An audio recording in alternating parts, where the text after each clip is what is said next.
Hello student, good evening.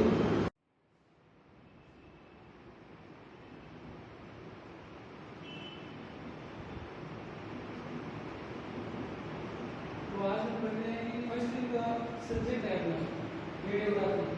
ठीक है, तो रेडियोग्राफी क्या होती है? रेडियोग्राफी एक इमेजिंग टेक्निक है।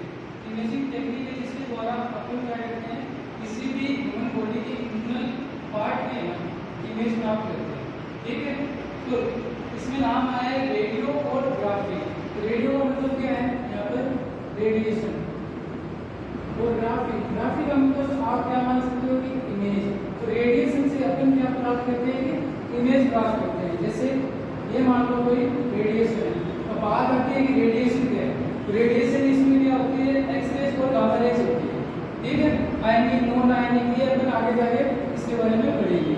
तो रेडिएशन में अपन कौन सी काम में लेते हैं? X-rays, gamma rays.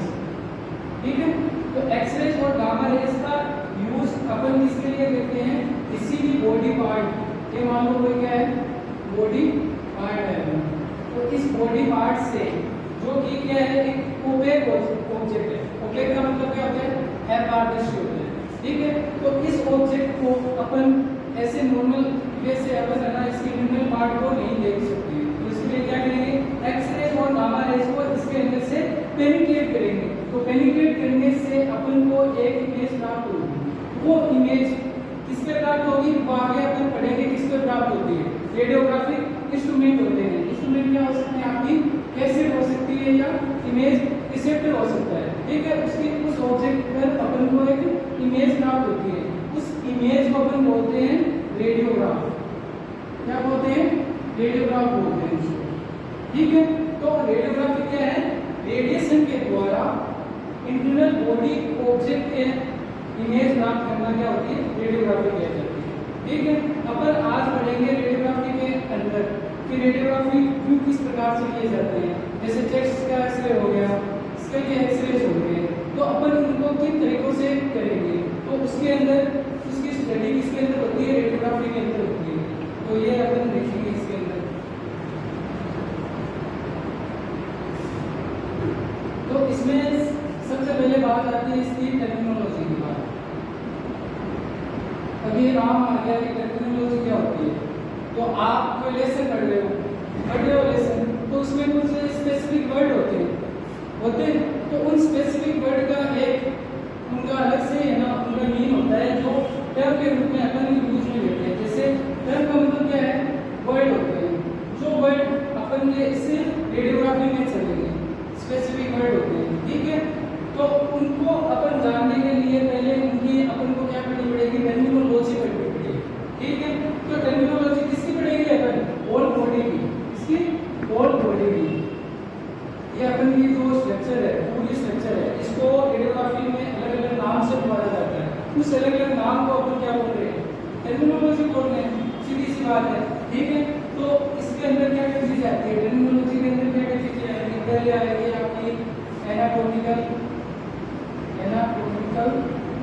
Terminology. Second आएगी आपकी पोजिशनिंग टर्मिनोलॉजी। ठीक है, थर्ड आपकी आएगी प्रोजेक्शन टर्मिनोलॉजी।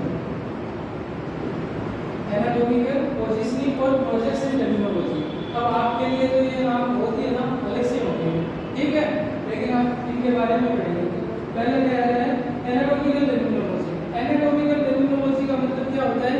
किसी भी जो पेशेंट है या बॉडी पार्ट है उसकी एनाटॉमिकल स्ट्रक्चर कैसी है, वो अपन को किस व्यू से अपन को दिख रहा है। ठीक है, तो उसको अपन क्या बोलते हैं? एनाटॉमिकल टर्मिनोलॉजी, या आप उसको बोल दो एनाटॉमिकल पोजिशनिंग बोल दो। अब जैसे मैं इस तरीके से खड़ा हूं, ठीक है, तो इसमें मेरा क्या है? ये जो मेरा पाम है, पाम दिख रहा है, इसको पाम बोलते हैं। ठीक है, ये पाम क्या है? फ्रंट फेसिंग है। इस प्रकार से नहीं, इस प्रकार से, यानी ये पाम क्या है? फ्रंट फेसिंग है। इसको आप क्या बोलते हो? एनाटॉमिकल पोजिशनिंग बोलते हो। ठीक है, अब इसके अंदर आप फर्स्ट इसकी बात करते हैं कि एनाटॉमिकल टर्मिनोलॉजी क्या होती है।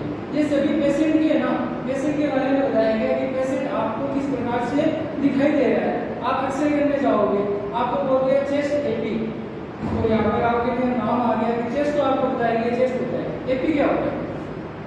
ठीक है, तो तो एपी के बारे में जानने के लिए आपको क्या पढ़नी पड़ेगी, टर्मिनोलॉजी पढ़नी पड़ेगी पहले, ठीक है। तो एनाटॉमिकल के अंदर क्या आते हैं, पेशेंट के एस्पेक्ट आते हैं, क्या आते हैं, पेशेंट एस्पेक्ट। तो बात है कि पेशेंट को आपको पता है एस्पेक्ट क्या है, एस्पेक्ट का मतलब है पेशेंट किस तरीके से आपको दिखाई दे रहा है, ठीक है। तो पेशेंट के एस्पेक्ट कौन कौन से होते हैं, तो पेशेंट का एस्पेक्ट होता है जैसे एंटीरियर, पोस्टीरियर, लेटरल और मीडियल, ठीक है। तो ये नाम का क्या मतलब होता है कि पेशेंट का एस्पेक्ट किस प्रकार से, एंटीरियर, पोस्टीरियर, लेटरल और मीडियल। तो देखो मैंने जो अब मैं आपको इस तरीके से घटाऊं, ये मैंने आपको क्या बताई थी थोड़ी देर पहले, एनाटॉमिकल पोजीशनिंग बताई थी, ठीक है। तो यदि आप मुझे सामने से देख रहे हो, किस तरीके से देख रहे हो, फ्रंट से देख रहे हो या बैक से देख रहे हो, फ्रंट से देख रहे हो मेरे को, ठीक है। तो यहाँ पर आपको यदि पेशेंट की सरफेस या कोई इंडिविजुअल कोई भी है उसकी सरफेस अपन को फ्रंट से दिखे, फ्रंट से दिख रही है, तो इसको आप क्या बोलोगे, एंटीरियर, क्या बोलोगे, एंटीरियर।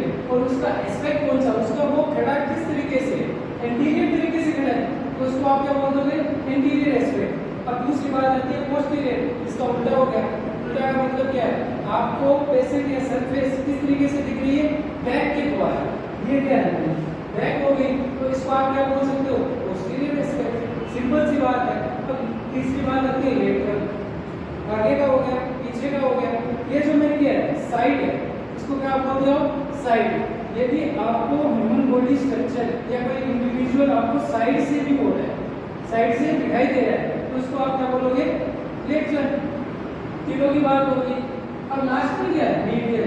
ये क्या होता है, ये देखो, ये आप इस तरीके से समझ सकते हो, जैसे मैं बॉडी पार्ट है, मेरी स्ट्रक्चर है, बॉडी पार्ट है, ठीक है। तो इसमें क्या होती है, एक इमेजिनरी लाइन मान लो आप, जैसे मेरे बीच की एक लाइन होती है, बीच की लाइन को आप क्या बोलते हो, मिड लाइन बोलते हैं ना, कि एक अपन ने बीच की लाइन मान लिया मेरी बॉडी की स्ट्रक्चर की, उसको आप क्या बोलते हो, मिड लाइन बोलते हो। तो इस मिड लाइन से क्लोजेस्ट जो पार्ट होता है या जो पास वाला जो पार्ट होता है, उसको आप क्या बोलते हो, मीडियल बोलते हो। अब आपको इसको एक एग्जांपल से समझाता हूं, जैसे ये क्या है, मेरा लिम्ब है, इनको क्या बोलते हैं अपन, इनको रेडियोग्राफी में नाम बोलते हैं, जो हमारा हैंड होता है ना, इनको क्या बोलते हैं, अपन लिम्ब बोलते हैं, ठीक है। बोलते हैं ये मेरी क्या होगी, अपर एक्सट्रीमिटी, ये मेरी क्या होगी, लोअर एक्सट्रीमिटी, अपर लिम्ब, ये क्या होगी, लोअर लिम्ब, इस प्रकार से बोलते हैं। तो ये मेरा क्या है, लिम्ब, लिम्ब ये रेडियोग्राफी नेम है, ठीक है। तो रेडियोग्राफी के अंदर लिम्ब में ये देखो, ये क्या साइड है, कौन सी साइड है, ये है लेटरल साइड है, ठीक है। आप बोल रहे थे कि जो साइड अपन को दिखाई दे रही है उसको आप क्या बोलते हो, लेटरल बोलते हो। तो यहाँ पर ये साइड कौन सी है, लेटरल साइड है। तो इसके अलावा ये जो साइड है, ये जो साइड है, ये मेरी मिड लाइन के पास में या दूर में, मैंने क्या बोला, मिड लाइन के जो पास वाला पार्ट होता है उसको आप क्या बोलते हो, मीडियल बोलते हो। तो इसको आप मीडियल बोलोगे या इसको बोलोगे, ऑब्वियसली इसको बोलोगे, आप मीडियल बोलोगे ना, क्योंकि लेटरल तो ये हो गया साइड वाला, ये क्या हो गया, मीडियल। तो क्या बॉडी पार्ट के या मिड लाइन के जो क्लोजेस्ट पार्ट होता है उसको आप क्या बोलते हो, मीडियल बोलते हैं। तो ये क्या होते हैं, पेशेंट के एस्पेक्ट होते हैं। अपन ने क्या पढ़ी, एनाटॉमिकल पोजीशनिंग पढ़ी। पोजीशनिंग में क्या आते हैं, केवल पेशेंट को अपन किस तरीके से देख रहे हैं, व्यू कर रहे हैं, इंटीरियर, पोस्टीरियर, लेटरल और मीडियल। ये क्या है अपना फर्स्ट पार्ट हो गया। अब सेकंड पार्ट की बारी आती है क्या, पोजीशनिंग टर्मिनोलॉजी।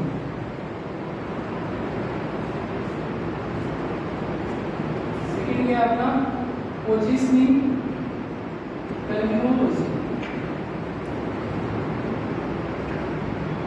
तो आप एक्सरे करने जाओगे, ठीक है, तो एक्सरे करने जाओगे तो पहले आपको पेशेंट की पोजीशन का तो पता होना चाहिए ना, किस पोजीशन से आप उस पेशेंट का एक्सरे करोगे।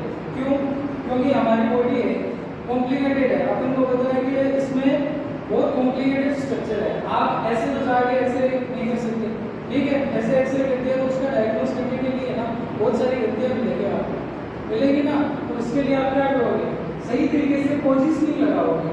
तो पोजीशनिंग टर्मिनोलॉजी के अंदर क्या क्या चीज आती है, पहली चीज आती है प्लेन्स ऑफ द बॉडी। आपको अगले वाला दिन दोनों मिलेंगे लाइन बोलूंगा, ठीक है। कि प्लेन्स ऑफ द बॉडी ये क्या होता है, अगर प्लेन का मतलब क्या होता है, बॉडी के अंदर अपन इमेजिनरी लाइन मानते हैं, जो बॉडी को दो भागों में बांटने का काम करती है। क्या करती है? दो भागों में बांटने का काम करती है। उसको आप क्या बोलते हो? प्लेन्स ऑफ दी बॉडी बोलते हैं। अब देखिए, पहली चीज है प्लेन्स ऑफ दी बॉडी। ठीक है, तो कोई भी स्ट्रक्चर वहां लिख रहा हूं यहाँ पर, ये क्या है? कोई भी बॉडी पार्ट है। देखो डायग्राम में ऐसे बनेगा। ठीक है, डायग्राम बनाना नहीं आता है ना, तो डायग्राम देख लो आप। ये क्या है? कोई भी ह्यूमन बॉडी मान लिया आपने। तो प्लेन्स क्या होती है? वो लाइनें जो बॉडी पार्ट को दो भागों में बांटती है। अब आप इक्वल और अनइक्वल आगे आपको बताऊंगा कि इक्वल क्या होता है, अनइक्वल क्या होता है ना, कि दो बराबर या दो असमान्य भागों में बांटती है। तो पहली जो लाइन है, पहली जो प्लेन है, वो क्या करती है? जो बॉडी पार्ट है उसको बीच में से ना, यानी ये जो मेरा बॉडी पार्ट है इसको आप बीच में से कट करोगे तो क्या होगा? राइट वाला हिस्सा अलग हो जाएगा, लेफ्ट वाला हिस्सा क्या हो जाएगा? अलग हो जाएगा। लेकिन वो उसकी एक ना क्या होती है? कंडीशन होती है, दोनों क्या होनी चाहिए? इक्वल होनी चाहिए। बराबर भागों में डिवाइड करने वाली जो प्लेन होता है उसको आप क्या बोलते हो? एमएसपी बोलते हैं। क्या बोलते हैं? एमएसपी। ये पूरी लाइन चलेगी आगे कि ना, ये अपना जो पेशेंट है वो एमएसपी के परपेंडिकुलर है या पैरेलल है, ये आगे ना ये पूरा ये सब चलेगा। अभी आपको क्या पता होना चाहिए? एमएसपी। एमएसपी क्या होती है? बॉडी स्ट्रक्चर को राइट और लेफ्ट पार्ट में डिवाइड करें, इसमें इक्वली क्या करें? इक्वली डिवाइड करें, उसको आप क्या बोलते हो? एमएसपी बोलते हो। इसका पूरा नाम क्या होता है? Median sagittal plane. Sagittal plane बोलते हैं इसको। तो आपको पहले प्लेन के बारे में पता चल गया, एमएसपी। ठीक है, दूसरे वाला प्लेन कौन सा होता है? जो बॉडी पार्ट को एंटीरियरली और पोस्टीरियरली क्या कहते हैं? इक्वली डिवाइड करते हैं। तो इसको आप क्या बोलते हैं? इस तरीके से मैं इसको डिवाइड करूंगा। इस तरीके से का मतलब क्या हो गया? यदि मेरी बॉडी स्ट्रक्चर को आप बीच में से इस तरीके से डिवाइड करोगे, इस तरीके से बीच में, ये तो क्या हो गया? एमएसपी हो गया। अब आप इसको बीच में से डिवाइड करो, तो बीच में से डिवाइड करोगे तो आगे वाला हिस्सा अलग हो जाएगा, पीछे वाला हिस्सा अलग हो जाएगा। तो ऐसे वाला प्लेन कौन सा होता है? ऐसे वाला प्लेन होता है आपका कोरोनल प्लेन। कौन सा होता है? कोरोनल प्लेन होता है, जो बॉडी पार्ट को एंटीरियर और पोस्टीरियर भाग में डिवाइड करें। ये दोनों नाम तो आप पढ़ गए, आपको पता है कि एंटीरियर क्या होता है, पोस्टीरियर क्या होता है। आगे वाला हिस्सा एंटीरियर, पीछे वाला हिस्सा पोस्टीरियर। तो कोरोनल प्लेन को हो गया जो बॉडी पार्ट को एंटीरियर और पोस्टीरियर भाग में इक्वली डिवाइड करे। हाँ, एक चीज बताना भूल गया, एमएसपी के अंदर एक चीज और होती है कि जो अनइक्वल प्लेन होता है, ये इसके ना पैरेलल होगा। अनइक्वल जो लाइन होगी इसके एमएसपी अनइक्वल का मतलब राइट भाग में डिवाइड कर दिया प्लस लेफ्ट भाग में डिवाइड कर दिया। इसको तो 80% डिवाइड किया, इसको 20% डिवाइड किया। तो इस प्रकार की जो लाइन होती है, इस प्रकार का जो प्लेन होता है उसको आप क्या बोलोगे? पैरासैजिटल प्लेन बोलते हैं। पैरासैजिटल प्लेन बोलते हैं। ठीक है, यही वाली चीज है। बस इनमें बराबर भागों में डिवाइड करते हैं, इसमें बराबर भागों में डिवाइड नहीं होता है। तो ये दो चीज हो गई, एमएसपी और कोरोनल। ठीक है, अब तीसरे वाला प्लेन आता है आपका ट्रांसवर्स प्लेन। अब बात करते हैं ट्रांसवर्स प्लेन क्या होता है? जो बॉडी पार्ट को इस प्रकार से डिवाइड करे, सुपीरियर पार्ट अलग हो और इंफीरियर पार्ट अलग हो। जैसे ये बॉडी पार्ट है, ठीक है, तो इसके अंदर से आप इसको डिवाइड कर रहे हो, जिसमें जैसे मैंने बीच में से डिवाइड कर दिया तो ऊपर वाला पार्ट क्या हो गया? सुपीरियर हो गया, नीचे वाला पार्ट क्या हो गया? इंफीरियर हो गया। तो ऐसे वाला प्लेन आपको क्या बोलते हैं? इसको ट्रांसवर्स प्लेन बोलते हैं। इसको क्या बोलते हैं? ट्रांसवर्स प्लेन बोलते हैं। इसका दूसरा नाम आता है एक्सियल प्लेन। इसका दूसरा नाम आता है एक्सियल प्लेन। इसका दूसरा नाम होता है जो बॉडी पार्ट को सुपीरियर और इंफीरियर में डिवाइड करे, उसको आप क्या बोलते हो? ट्रांसवर्स प्लेन बोलते हैं। ये क्या होते हैं? आपके प्लेन्स होते हैं। जल्दी से आप डिवाइस चलाते हैं तो 3 प्लेन होते हैं। 3 प्लेन का मतलब वो लाइनें जो बॉडी पार्ट को बराबर भागों में या अविभाज्य जो भाग है उसमें डिवाइड करें। ठीक है, तो पहले वाला प्लेन आ गया आपका एमएसपी, बराबर भागों में डिवाइड करते हैं, राइट हाफ में और लेफ्ट हाफ में। दूसरा होता है आपका कोरोनल, जो क्या होता है आपको एंटीरियर और सुपीरियर में प्रोवाइड करता है। तीसरा होता है ट्रांसवर्स, जो आपके बॉडी पार्ट को सुपीरियर और इंफीरियर में प्रोवाइड करता है। ये वाला क्या होता है आपका प्लेन्स ऑफ द बॉडी हो गया। इसमें पढ़ रहे थे अपन पढ़ रहे थे ये जो अपनी पोजीशनिंग टर्मिनोलॉजी है ना, इसके अंदर पढ़ रहे थे। ठीक है, आगे आपको पता चल जाएगा इस चीज के बारे में। तो प्लेन्स ऑफ द बॉडी अपन ने पढ़ लिया है। अब दूसरा आ गया पेशेंट की पोजीशन कैसे कैसे होती है, पेशेंट पोजीशन कैसे कैसे होती है, इसके लिए प्रोजेक्शन के लिए अब ये नाम नया हो रहा है कि प्रोजेक्शन क्या होता है, ये नाम हो रहा है। ठीक है, तो क्या होता है प्रोजेक्शन, क्या होता है प्रोजेक्शन को आप ऐसे बोल सकते हो, जो आपकी रेडियोग्राफ होती है ना उसको आप क्या बोलते हो, प्रोजेक्शन बोलते हो। इसको बोलते हैं बात आ रही रेडियोग्राफ क्या होता है, जो एक्सरे इमेज होती है ना, एक्सरे इमेज होती है उसको आप क्या बोलते हो, प्रोजेक्शन बोलते हो। अब प्रोजेक्शन आगे आप पढ़ोगे कि एफी प्रोजेक्शन, पीए प्रोजेक्शन, ये आगे पढ़ोगे आप। ठीक है, आप इतना समझो एक बार कि प्रोजेक्शन क्या होती है, किसी भी ह्यूमन बॉडी के द्वारा जो एक्सरे निकलती है उससे और पेशेंट के द्वारा इसको कैप्चर की जाती है, तो उसके द्वारा जो इमेज बनती है उसको आप क्या बोलते हो, प्रोजेक्शन बोलते हो। सिंपल सी बात है। तो पेशेंट की पोजीशन किस किस प्रकार से होती है, प्रोजेक्शन के हिसाब से। तो प्रोजेक्शन के हिसाब से पेशेंट की पोजीशन किस किस प्रकार से होती है, पहली होती है आपकी इरेक्ट। क्या होती है, इरेक्ट। ये नाम आ गया ना, ये नाम आगे से लेंगे इरेक्ट, तो आप वहां पर कंफ्यूज हो जाओगे कि इरेक्ट क्या होता है। यहाँ पर आप देखते हैं क्या होता है, इरेक्ट में क्या होता है, जो पेशेंट होता है वो स्टैंडिंग पोजीशन में हो सकता है। ये मेरी कौन सी पोजीशन है, स्टैंडिंग पोजीशन है। ठीक है, तो पेशेंट किस प्रकार से हो सकता है, स्टैंडिंग पोजीशन में हो सकता है, और सेकंड क्या हो सकता है, सिटिंग पोजीशन में हो सकता है। तो जैसे मैं यहाँ पर नीचे बैठ गया तो ये कौन सी पोजीशन होगी, सिटिंग पोजीशन में होगी। तो पेशेंट किस प्रकार से होगा, स्टैंडिंग, तो सेकंड क्या होगा, सिटिंग। तो इसको आप कंबाइन में क्या बोल सकते हो, इरेक्ट बोल सकते हो। ठीक है, तो पेशेंट की जो पोजीशन है स्टैंडिंग और सिटिंग, उसको आप क्या बोलते हो, इरेक्ट बोलते हो। ठीक है, अब सेकंड बात आती है आपकी डेक्यूबिटस। ये भी नाम आएगा कि डेक्यूबिटस क्या हो सकता है। डेक्यूबिटस क्या होता है कि जब पेशेंट क्या हो, लाइन पोजीशन में, लाइन का मतलब लेटा हुआ हो, जब पेशेंट लेटा हुआ होगा उसको एक नाम बोलेंगे, उसका नाम क्या होता है, डेक्यूबिटस होता है। क्या नाम होता है, डेक्यूबिटस होता है। अब वो लाइन पोजीशन क्या हो सकती है, सीधा भी लेटा हुआ हो सकता है, उल्टा भी लेटा हुआ हो सकता है। ठीक है, तो सीधे लेटने को आप क्या बोलते हो, सुपाइन बोलते हैं। ये भी एक नाम होता है कि सुपाइन। सुपाइन का मतलब क्या है, पेशेंट की जो बैक है ना वो टेबल के क्या है, टच में, और उसका जो फेस है वो आगे की तरफ है, फ्रंट की तरफ है, तो इसको आप क्या बोल सकते हो, सुपाइन।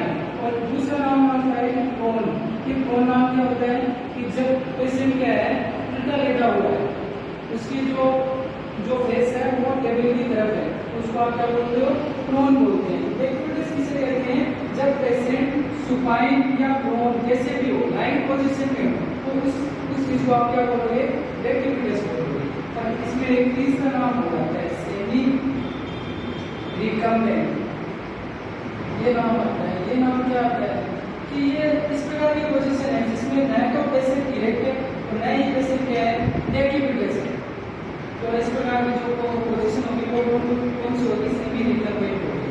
तो ये क्या इस प्रकार की पोजीशन है, जैसे ये आप मान लो बेड मान लो, ठीक है, तो इसके ऊपर जो पेशेंट है, मान लो ये कोई इंडिविजुअल जो आपका पेशेंट है, तो इसमें क्या है, इसमें जो ऊपर वाला ट्रंक है वो तो क्या है, सिटिंग में, इसमें सिटिंग में, और जो नीचे वाले जो इसके लिम्ब है वो किसमें, लाइन पोजीशन में।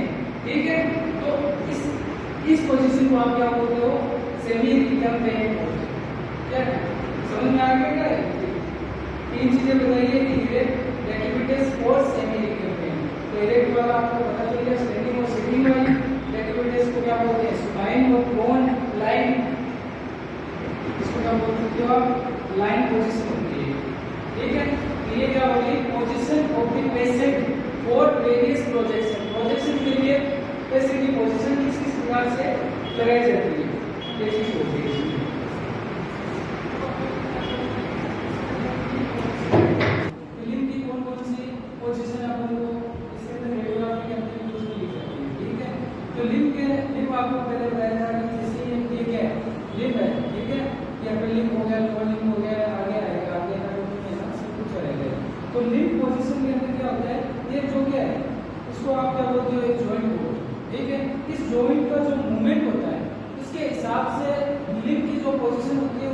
दिया गया है। जैसे पहला क्या नाम है, पहला नाम क्या है, एक्सटेंशन, क्या बोलते हैं, एक्सटेंशन। सेकंड क्या होता है, फ्लेक्शन। फर्स्ट क्या है, एक्सटेंशन। एक्सटेंशन का मतलब क्या होता है कि जब जॉइंट का जो एंगल है वो क्या हो रहा है, इंक्रीज हो रहा है। ये अभी मेरा जो नॉर्मल है ना है, ठीक है। अब यहाँ पर ये क्या है, बीच में जॉइंट है। अब इस जॉइंट का जो एंगल है आपने क्या कर दिया, इंक्रीज कर दिया। आपने क्या कर दिया, सिंपल वे में आपने हाथ को ना सीधा किया है, ठीक है। तो इसमें जो बीच में ये है जॉइंट है, तो जॉइंट का जो एंगल है वो क्या हुआ है, इंक्रीज हुआ है। तो इंक्रीज होने को आप लोग बोलते हो एक्सटेंशन बोलते हो, ठीक है। इसका उल्टा क्या होता है, फ्लेक्शन। फ्लेक्शन में क्या होता है, जो एंगल होता है ना उसको आप क्या कर दो, डिक्रीज कर दो। एक्सटेंशन, फ्लेक्शन, सिंपल सी बात है। तो इनका एक स्पेसिफिक नेम है। अब थर्ड की बात आती है एडक्शन। एडक्शन और एडक्शन ये क्या है, जब आपका बॉडी पार्ट या जो आपका जो लिम्ब है वो क्या हो, आपकी मिड लाइन से, ये क्या है, मिड लाइन है, ठीक है। इस मिड लाइन से आपका जो लिम्ब है वो दूर जाए, क्या हो, दूर जाए, तो उसको आप क्या बोलते हो, एडक्शन बोलते हैं। क्या बोलते हैं, एडक्शन बोलते हैं। इसी प्रकार से वो जो लिम्ब है वो दूर गया हुआ है, उसको आप पास में ले आओ, यानी मिड लाइन के आप क्या कहते हो, पास में लेके आ गए, तो इसको क्या बोलते हैं, एडक्शन बोलते हैं। चार नॉर्मल सी बात है, एक्सटेंशन, फ्लेक्शन, एडक्शन और एडक्शन, ये ना नेम चलेंगे पूरे, है ना। तो अब तो आपको पता है कि यहाँ पर एक्सटेंशन हो रहा है, यहाँ पर फ्लेक्शन हो रहा है, वहाँ पर सिर्फ ये नाम आएंगे, तो आपको इस आइडिया से ना समझ जाना है, ठीक है। तो आपने पढ़ा है लिम्ब की पोजीशन, तो मैं आपको रिपीट कर रहा हूँ, एक्सटेंशन, फ्लेक्शन, एडक्शन और एडक्शन, सिंपल सी बात है। लास्ट में क्या आता है, आपका रोटेशन आता है। क्या आता है, रोटेशन आता है। इस रोटेशन में क्या होता है कि जैसे आप ये मान लो कि अबडक्शन और एडक्शन आप दोनों कंबाइन में ले कि बॉडी पार्ट क्या हो रहा है, दूर भी है और पास में भी आ रहा है। जैसे इसका एक एग्जांपल होता है, जैसे आपको मैंने एक चीज बताई थी, ये मेरे जो लिम्ब है इसका ये क्या है, लेटरल पार्ट है, ये क्या है, इसका मीडियल पार्ट है, ठीक है। अब आप हैंड को, ये मेरा क्या है, हैंड है, इसको क्या कर रहे हो, अंदर की तरफ ला रहे हो, क्या कर रहे हो, अंदर की तरफ ला रहे हो, तो इसको आप क्या बोलोगे, ये क्या है, मीडियल भाग, तो इसको आप क्या बोलोगे, मीडियल रोटेशन। क्या बोलते हो इसको, मीडियल रोटेशन, यानी आपका हैंड अंदर की तरफ क्या हुआ है, रोटेट हुआ है, इसको आप क्या बोलते हो, मीडियल रोटेशन। इसी प्रकार से आप हैंड को बाहर की तरफ, ये जो आपकी जो लेटरल साइड है उसको बाहर की तरफ ले जाओ, तो इसको आप क्या बोलते हो, लिम्ब का लेटरल रोटेशन। यानी जो लिम्ब होता है उसका अपनी एक्सिस पे क्या करना, रोटेट होना, क्या करना, रोटेट होना, वो क्या कहलाता है, रोटेशन कहलाता है। दो प्रकार से होता है, मीडियल रोटेशन और लेटरल रोटेशन। तो ये चीजें होती है आपके लिम्ब में। और एक आप ये भी काम चलता है, ये जैसे मेरा क्या है, पाम है, तो इसको आप पाम को फ्रंट की तरफ से देख रहे हो, यानी आप किसी ऐसे टेबल पे पाम को इस तरीके से रखोगे, तो इस एंड को आप क्या नाम दोगे, सुपाइनेशन। क्या बोलोगे, सुपाइनेशन या सुपाइनेशन जो भी है वो बोलोगे, ठीक है। इस प्रकार से आपने ये जो आपके जो पाम है जो फेस नीचे की तरफ करती है, तो इसको आप क्या बोलोगे, प्रोनेशन बोलोगे। ये दो नाम चलते हैं, ठीक है। तो एक बार तो आपको ना ये सभी ब्रीफली बता रहा हूँ इस चीज के बारे में, ठीक है, कि ये क्या क्या चीजें होती है, जो अपन की क्लासेस लेंगे उसमें आपको ये पूरा एक्सप्लेन करके बता दूंगा, कोई दिक्कत नहीं, ठीक है। ये तो आपको ब्रीफली बता दिया है। अब लास्ट चीज आती है इसमें, दो आपने टर्मिनोलॉजी पढ़ी है, पहली एनाटॉमिकल और सेकंड आपकी पोजीशनिंग टर्मिनोलॉजी। थर्ड आती है आपकी प्रोजेक्शन टर्मिनोलॉजी, प्रोजेक्शन टर्मिनोलॉजी। ये क्या चीज होती है, प्रोजेक्शन। प्रोजेक्शन आपको मैंने बताया था कि जो इमेज अपन को प्राप्त होती है, रेडियोग्राफ बोलते हो आप उसे, उसको आप क्या बोल सकते हो, रेडियोग्राफिक प्रोजेक्शन बोलते हो। इसमें जैसे नाम होते हैं, ये क्या है, एपी प्रोजेक्शन।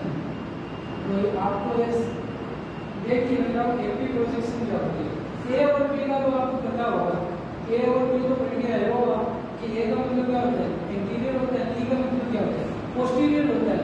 तो आप इसमें प्रोजेक्शन किस प्रकार से आप डायग्राम बना रहा हूँ मैं।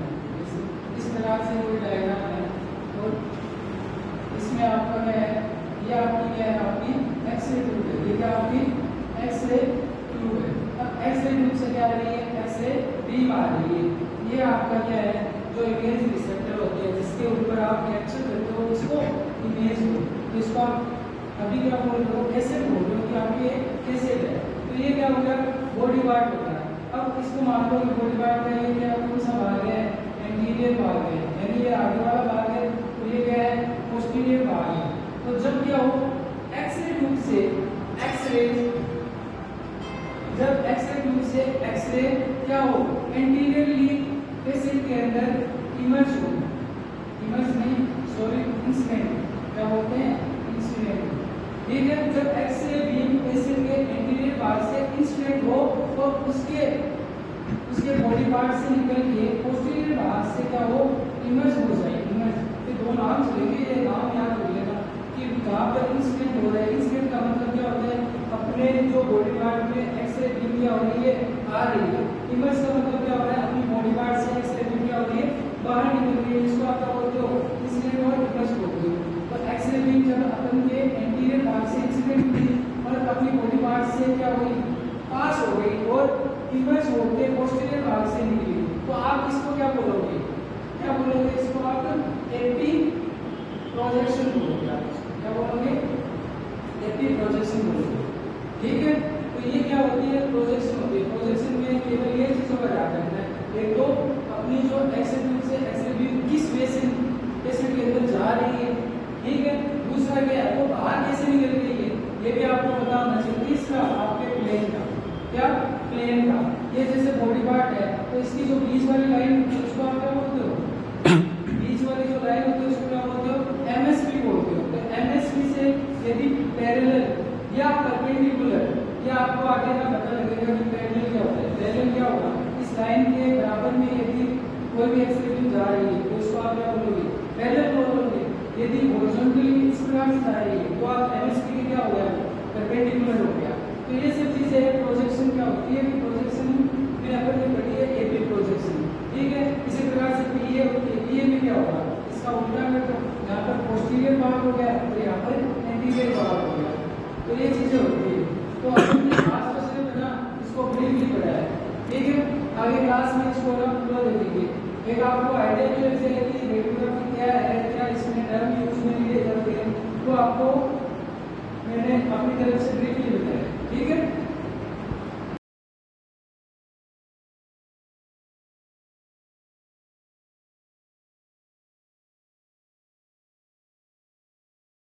ऑफलाइन क्लासेस शुरू हो रही है।